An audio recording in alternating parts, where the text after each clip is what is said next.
এই বুড়া, এই বুড়া, বুড়ারে পেছন দিক দিয়া ধমক দে, এই বুড়া। বুড়া কয়ে তুই একদিন বুড়া হবি। একটা ছোট্ট কথা বলি যুবক বাবারা তোমাদেরকে, এই রাস্তায় চলতে গেলে গাড়ির মধ্যে যদি কোনো আলেম ওলামা তারপরে মুরব্বী এরা যদি উঠে যায়, তোমরা সিটটা সাইডে দিয়া বসতে দিও। চাচা আমার সিটে বসেন, বাবা তুমি কোথায় বসবা, আমার চিন্তা করবেন না, আমি ডান্ডা ধরে গুলিস্তান চলে যাব। এগুলি কইর, এগুলি কিয়ামতের ময়দানে নাজাতের ওসিলা হয়ে যেতে পারে।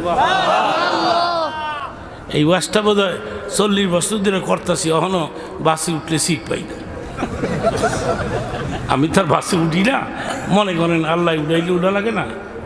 তা আমার জন্মস্থান হলো সোনারগাঁয়ে। এই সোনারগাঁ ছাড়া ঢাকা যাওয়া যায়? সোনারগাঁ হচ্ছে আমার জন্মস্থান। তো আপনারা বলেন, আমি শুনবো। আমি যদি এই সোনারগাঁ থেকে বাসে উঠি, 2-4 জন আমার চিনবে না? আমি দেখছি, আমার দেখলেই বাসের জানালাদা অন্যদিকে তাকায় থাকে। এবারে জানে হুজুরের দিকে চাইলেই সিটটা ছেড়ে দেওয়া লাগবে। তা আমিও জোরে জোরে কাশ মারি, তারপরে গলার খেকরান দেই, তারপরে বাসের টি নেমে দিয়ে ঘুষা মারি, ঘুষায় বাস বেহা করে লাইছি, হ্যাঁ সোজা করতে। বাচ্চন গুলিস্তান গেছে গা, হুজুর সালাম আলাইকুম। আমি কে আলাইকুম। হুজুর কোন নামতে উঠছেন? হ্যাঁ দেখছে, কিন্তু আমি চিটাং রোড থেকে উঠছি। দেখার পরে কোন জায়গাতে উঠছে, বসেন। আমার গুলিস্তান গিয়ে বইতে কয়, নাইমে যে বোকা আমার বাসও বহাইতে যাবে। এইগুলি কই রোল। নবী বলেছেন ওয়ালান ইয়ক্কের কবিরা না, যারা মুরব্বীদেরকে রেসপেক্ট করে না লাইসা মিন্না, তারা আমার দলের লোক না। ওলামাদেরকে ইজ্জত দেয় না, তারা আমার গ্রুপের লোক না। সেই জন্য ওলামাদেরকে ইজ্জত দিতে হবে, মুরব্বীদেরকে সম্মান করতে হবে। ঠিক কিনা বলেন? আলেম ওলামা দেখলে ওদের কাছে যাবেন, সালাম দিবেন, মুসাফা করবেন। মুসাফার সময় কিছু হাদিয়াও দিবেন। কিছু হাদিয়া না দেয় কেমনে, মাগনা মাগনা খালি মুসাফা করে।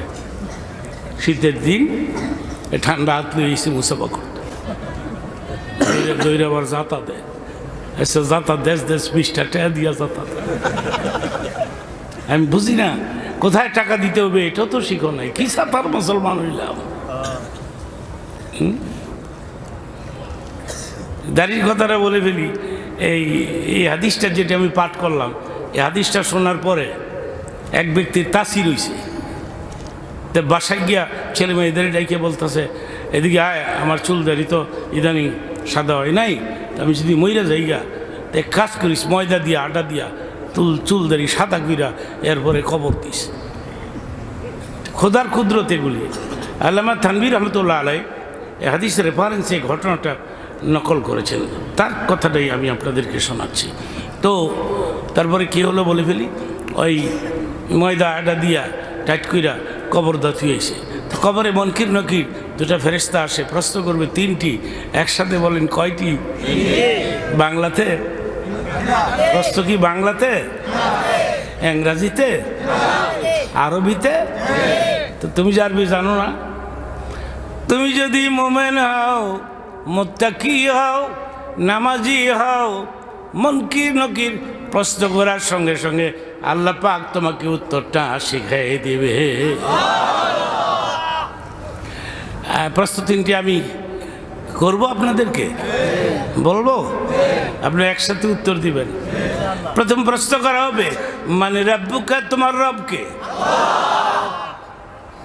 উত্তর হয়ে গেছে। সেকেন্ড প্রশ্ন করা হবে, আমার দিনুকা, তোমার দিন কি? সর্বশেষ প্রশ্ন করা হবে, আমার নবীউকা, তোমার নবীকে? হাদিস শরীফের মধ্যে আছে, কবরের ভেতরে মনকির নকিরের এই 3টি প্রশ্নের উত্তর যে কোনো মুসলিম নরনারী দিতে পারবে। সঙ্গে সঙ্গে খবর হবে আল্লাহ পাকের পক্ষ থেকে, আমার বান্দারের কবরে জান্নাতি বিছানা বিছায়া দাও। ময়দাওয়ালার কবরে ফেরেশতা আইছে, ওই ময়দাটা ফেরেশতা তো আর বুঝে না ময়দা না কি, আডা মাডা লাগাই আইছে। তো ফেরেশতার কাজ হলো প্রশ্ন করা। তো প্রশ্ন করতেছে, হ্যাঁ বলো মান রাব্বুকা আমার দিনুকা আমার নবিউকা। ময়দা আলাই কয় তারা উড়া করো কে, দাড়ি দেহ না। সুবহানাল্লাহ বলো। আল্লাহ পাক বলছেন সাদা দাড়িওয়ালা বান্দা মুনাজাত করলে এদের গুনাহ মাফ না করলে লজ্জা পায়, তোমরা খালি তাড়াহুড়া করো। সঙ্গে সঙ্গে কবর খবর আসলো, কবর ছেড়ে দে রে। সাদা দাড়িওয়ালা বান্দাকে আমি আল্লাহ এত ভালোবাসি এই কথা অন্তর দিয়ে বিশ্বাস করে ফেলেছে, কবর ছেড়ে দে, কবর আযাব মাফ করে দিয়েছি। হ্যাঁ নারে তাকবীর। দাড়িটা রাখবা বাবারা, দাড়ি রাসূলের সুন্নত, দাড়ির খাতিরে কবরের আযাব মাফ হয়ে যেতে হবে। এরপরে কি হলো সেটাও বলে ফেলি, কথাটা আমি পুরোপুরি ক্লিয়ার করতে চাই, যে বিষয়ের উপরে আমি কথা বলতে চাই একটু ক্লিয়ার করতে চাই। আচ্ছা, এই আপনারা আমার প্রশ্নের উত্তর দিবেন, আমি জানি আপনারা উত্তর দিতে পারবেন, সেই জন্যই আমি প্রশ্নটা করতেছি আপনাদেরকে। আপনারা বলেন তো, নবীদের উম্মতদের মধ্যে কোন নবীর উম্মত প্রথম জান্নাতে যাবে? একসাথে বলেন আমাদের নবী। আবার বলেন আমাদের নবী। আমি হাদিসটা পাঠ করে ফেলি, অর্থ করার সঙ্গে সঙ্গে সুবহানাল্লাহ বলতে হবে। ইন্নাল জান্নাতা হুররিমাত আলাল উমামি হাত্তা তাদখুলাহা উম্মতি। নবী বলেন দুনিয়ার সব নবীদের উম্মতদের জন্যে জান্নাতগুলো, অর্থ করতেছি জান্নাতগুলো হারাম হয়ে পড়ে থাকবে, হালাল হবে না ততক্ষণ যতক্ষণ আমার উম্মতগুলো জান্নাতে প্রবেশ না করবে। আচ্ছা, আরেকটা প্রশ্ন করি, একসাথে উত্তর দিবেন।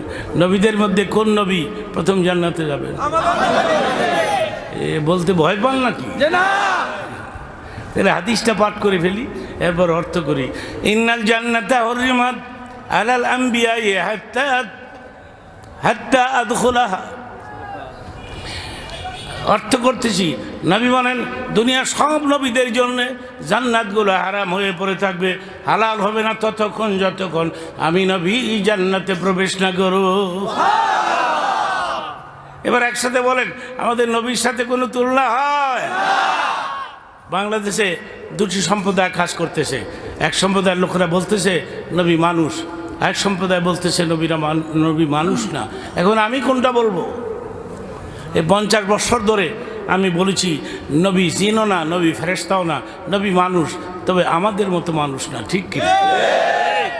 এইটা মানলে তো আর কোনো দলাদলি থাকে না, কোনো ভেজাল নাই। সব মানুষ কি এক মানুষ? আচ্ছা আপনারা বলেন, আপনারা আমার দিকে তাকায় থাকবেন। আমি আগেই বলেছি আমার বয়স হয়েছে, আমি অনেক লম্বা ওয়াজ কিন্তু করতে পারি না, কিন্তু আমার মুনাজাত না দিয়ে যাব না, ঠিক কি না?